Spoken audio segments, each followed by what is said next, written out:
باللہ من الشیطان الرجیم، بسم اللہ الرحمن الرحیم، الصلاۃ والسلام علیک یا رسول اللہ۔ JNN نیوز کے سامعین السلام علیکم۔ آج کی جو ہماری گفتگو ہے اس کا موضوع ہے آزادی۔ ہم یہ جائزہ لینے کی کوشش کریں گے کہ آزادی اللہ تعالیٰ کی طرف سے دی گئی کتنی عظیم نعمت ہے۔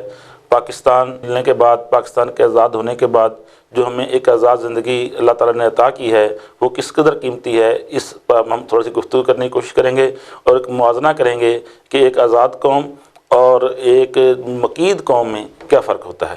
ناظرین، پہلے ہم دنیا بھر میں مقیم مسلمانوں پر غیر مسلموں کے ہاتھوں جاری مظالم کا جائزہ لینے کی کوشش کریں گے اور ان کی زندگی کس عذاب میں مبتلا ہے اور وہ کس قدر اپنی مذہبی پابندیوں میں قید ہیں، اس کا تھوڑا سا ہم جائزہ لینے کی کوشش کریں گے۔ ابھی حال ہی میں مسلمانوں کے لیے جو بری خبر سامنے آئی ہے وہ یہ ہے کہ یورپ کے ایک ملک آسٹریا میں مسلمانوں پر باجماعت نماز کی ادائیگی پر پابندی لگا دی گئی ہے۔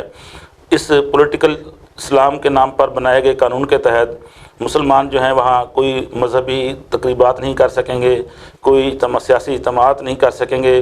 اس سے قبل اس ملک میں حجاب پر بھی مکمل پابندی لگائی جا چکی ہے۔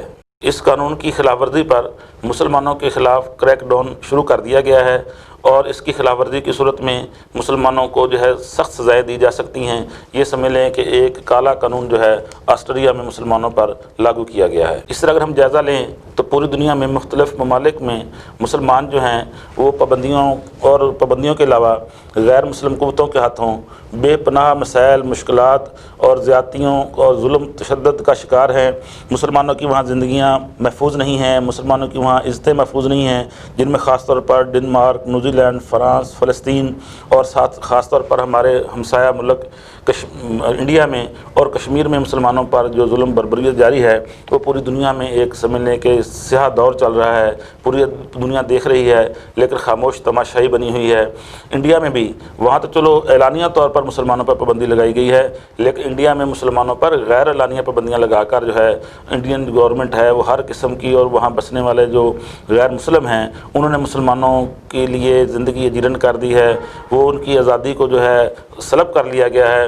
وہ اپنے وہاں مذہبی تہوار نہیں کر سکتے، ان کو مختلف بہانے بنا کر قتل کر دیا جاتا ہے، وہ اپنی مرضی کا کھانا پینا وہاں نہیں کر سکتے۔ اسی طرح کشمیر سمیت پوری دنیا میں مسلمانوں کی نسل کشی کا جو ہے پروسیس چل رہا ہے۔ تو یہ ایک سمجھ لیں کہ ہم دیکھ رہے ہیں کہ ان حالات میں جب ہم دیکھتے ہیں کہ پاکستان میں بسنے والے جو مسلمان ہیں، جو امت مسلمہ ہے، وہ دیکھیں کہ 5 وقت کی اذان یہاں ہوتی ہے، 5 وقت ہم نماز ادا کرتے ہیں، تمام مذہبی جو ہے آزادی یہاں میسر ہے۔ اس طرح اگر دیکھا جائے تو پاکستان اور پاکستان میں جو ملنے والی آزادی ہے وہ مسلمانوں کے لیے، یہاں کے رہنے والوں مسلمانوں کے لیے ایک بہت بڑی خدا داد نعمت ہے۔ اب سوال یہ پیدا ہوتا ہے کہ اللہ تعالیٰ کی دی ہوئی اس نعمت پر ہم اللہ تعالیٰ کا شکر کس طرح ادا کر رہے ہیں؟ ہم اللہ پاک کا شکر ادا کرنے کے بجائے ہم جو سمجھ لیں کہ اس آزادی کی قدر نہیں کر پا رہے، ہم ایک ساتھ ایک قوم ایک امت بن کر رہنے کے بجائے مختلف فرقوں میں تقسیم ہوئے ہیں۔ کرپشن میں ہم جو ہے اپنی پوری مکمل طور پر دھنس چکے ہیں۔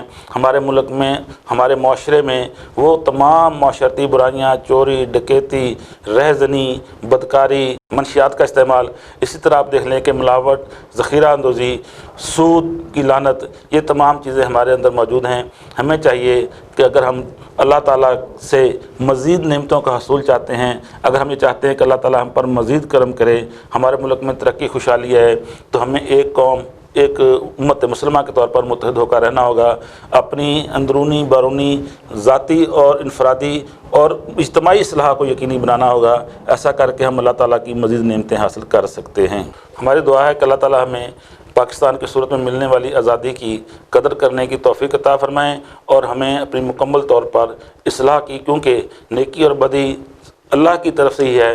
جب اللہ تعالیٰ چاہیں گے تو ہمیں سیدھا رستہ نصیب ہوگا۔ ہماری دعا ہے کہ اللہ پاک ہمیں تمام معاشرتی اخلاقی برائیوں سے محفوظ فرمائیں اور ایک سچا اور پکا اور نیک نیت مسلمان بننے کی توفیق عطا کریں، اور ہمیں مل جل کر پاکستان کی تعمیر و ترقی اور اس آزادی کے تحفظ کو یقینی بنانے کی توفیق عطا کریں۔ اللہ آپ کا ہمارا حامی ناصر ہو۔